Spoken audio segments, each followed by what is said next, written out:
आपको एक इंटरेस्टिंग सा स्टैट बताना चाहता हूँ। हमारी कहानियां देखने वाले 80% लोग ऐसे हैं जो हमारी वीडियोस एंजॉय तो करते हैं, लेकिन उन्होंने हमारा चैनल अभी तक सब्सक्राइब नहीं किया है। अगर आप उन 80% लोगों में से हैं, तो बस आपको एक छोटा सा काम करना है। इस वीडियो के नीचे आपको एक सब्सक्राइब बटन दिख रहा होगा, बस उस सब्सक्राइब बटन को दबाना है।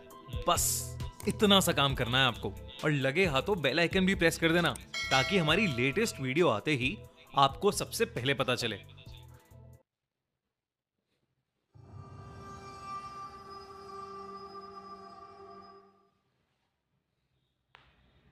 कोहरा, दिल्ली की सर्दी के बारे में पूरा इंडिया जानता है।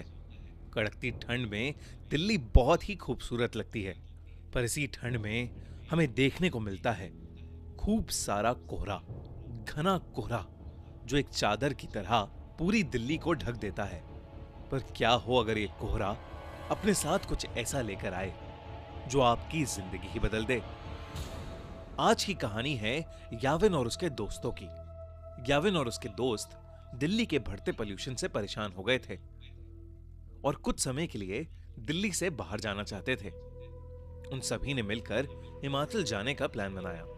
3 दिन बाद ही उन्होंने कैब हायर की और सुबह 4 बजे अपनी ट्रिप के लिए निकल गए। याविन और उसके दोस्तों को लेने आया ड्राइवर बहुत ही हंसमुख और खुश मिजाज था। कुछ ही समय में उस ड्राइवर की दोस्ती सभी से हो गई थी। उन लोगों को घर से निकले हुए करीब 4 घंटे हो चुके थे। सुबह के 8 बज रहे थे। आसमान में अब भी अंधेरा छाया हुआ था। तभी गाड़ी में बैठे सभी लोगों को सामने रोड पर एक घने कोहरे की चादर दिखी। वो कोहरा इतना गहरा था कि उसके आगे रोड दिखाई ही नहीं दे रही थी। याविन ने नोटिस किया कि उनका ड्राइवर जो पहले बहुत मुस्कुरा रहा था, अब अचानक से बहुत सीरियस हो गया है। उसके चेहरे का मानो रंग ही उड़ गया है। याविन को लगा कि शायद ड्राइवर कोहरे में गाड़ी चलाने से घबरा रहा था। याविन ने ड्राइवर के कंधे पर हाथ रखा और उससे कहा, भैया टेंशन मत लो, धीमी स्पीड पर गाड़ी कोहरे से निकाल लेना। तभी उस ड्राइवर ने याविन को देखा और सहमी हुई आवाज में कहा, मेरी आपसे विनती है, कोहरे से निकलते वक्त प्लीज गाड़ी की खिड़की बंद ही रखना, भूल कर भी मत खोलना। ड्राइवर इतना डरा हुआ था कि याविन और उसके दोस्तों की हंसी छूट गई। इस पर उस ड्राइवर ने बताया कि वो जिस इलाके में है वहां कभी कोहरा नहीं आता, और जब कभी ऐसा कोहरा आता है तो वो अपने साथ एक छलावा, एक झूठ, एक माया लेकर आता है। याविन और उसके दोस्तों को ड्राइवर की बात पर विश्वास नहीं हुआ। उन्होंने उसकी बात को अंधविश्वास बोलकर नकार दिया और देखते ही देखते उनकी गाड़ी कोहरे के अंदर चली गई। कोहरे की चादर उनकी उम्मीद से काफी बड़ी थी। ड्राइवर धीरे धीरे गाड़ी आगे चला तो रहा था, पर किसी को आगे का कुछ भी नहीं दिख रहा था। अचानक ही गाड़ी में बैठी रिया को अजीब सी बेचैनी होने लगी। उसे बिल्कुल सांस ही नहीं आ रही थी। वो ड्राइवर की बात को भूल गई और उसने गाड़ी का शीशा खोल दिया और अपनी गर्दन गाड़ी के शीशे से थोड़ी बाहर निकाल ली। खिड़की खोलते ही रिया को वापस सांस आई, लेकिन वो कोहरा अब गाड़ी के अंदर आ चुका था। कुछ ही सेकंड्स बाद जैसे ही रिया ने गाड़ी के अंदर देखा तो उसके होश ही उड़ गए। गाड़ी रोड पर चल रही थी, पर उस गाड़ी के अंदर रिया के अलावा और कोई नहीं था। रिया की सांस वहीं अटक गई। याविन, रवि और ड्राइवर तीनों ही गाड़ी से गायब थे। गाड़ी अपने आप आगे चल रही थी। रिया ने गाड़ी से कूदने के लिए गाड़ी का दरवाजा खोलने की कोशिश की, पर गाड़ी लॉक थी और जोर लगाने पर भी उसका लॉक नहीं खुल रहा था। वो जोर जोर से गाड़ी के अंदर चिल्लाने लगी। तभी कुछ ही देर में धीरे धीरे वो गाड़ी खुद ही रुक गई और दरवाजे का लॉक अपने आप खुल गया। रिया ने बिना कुछ सोचे समझे गाड़ी का लॉक खोला और गाड़ी से बाहर भागने लगी, पर उसे अपने आसपास घने कोहरे के अलावा और कुछ भी नहीं दिख रहा था। रिया चिल्ला चिल्ला कर मदद मांगने लगी। उसका दिल अब उसके शरीर से बाहर आ रहा था कि तभी उस कोहरे में कुछ दूर पर उसे एक काली परछाई दिखी जो एक बहुत ही बड़े आदमी जैसी लग रही थी।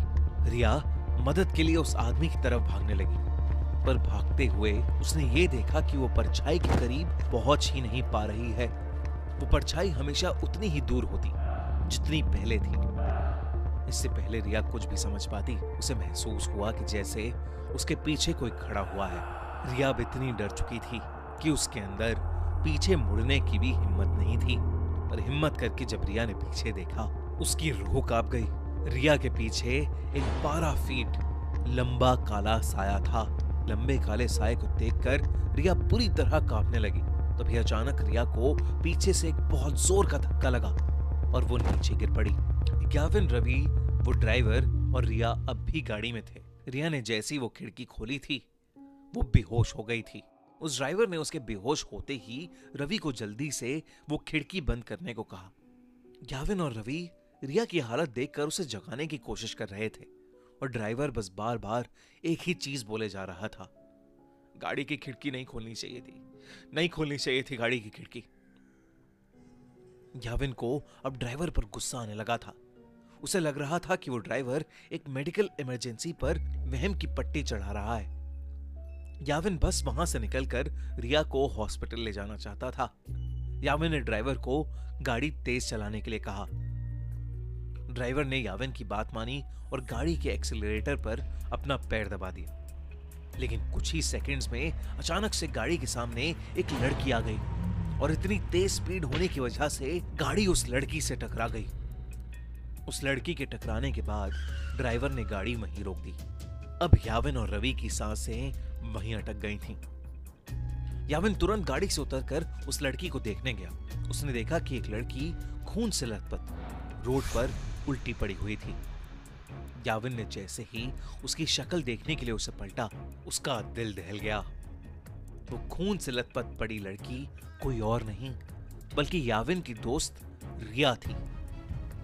याविन को कुछ समझ नहीं आ रहा था क्योंकि रिया तो उसके साथ गाड़ी में थी। याविन दोबारा गाड़ी की ओर गया और उसने देखा कि पूरी गाड़ी बिल्कुल खाली थी। गाड़ी के अंदर और कोई भी नहीं बैठा था। याविन को कुछ समझ नहीं आ रहा था। वो बहुत ज्यादा डर चुका था। याविन ने रिया की बॉडी को उठाकर गाड़ी में रखा और खुद ड्राइवर सीट पर बैठकर गाड़ी को चलाने लगा। याविन उस घने कोहरे में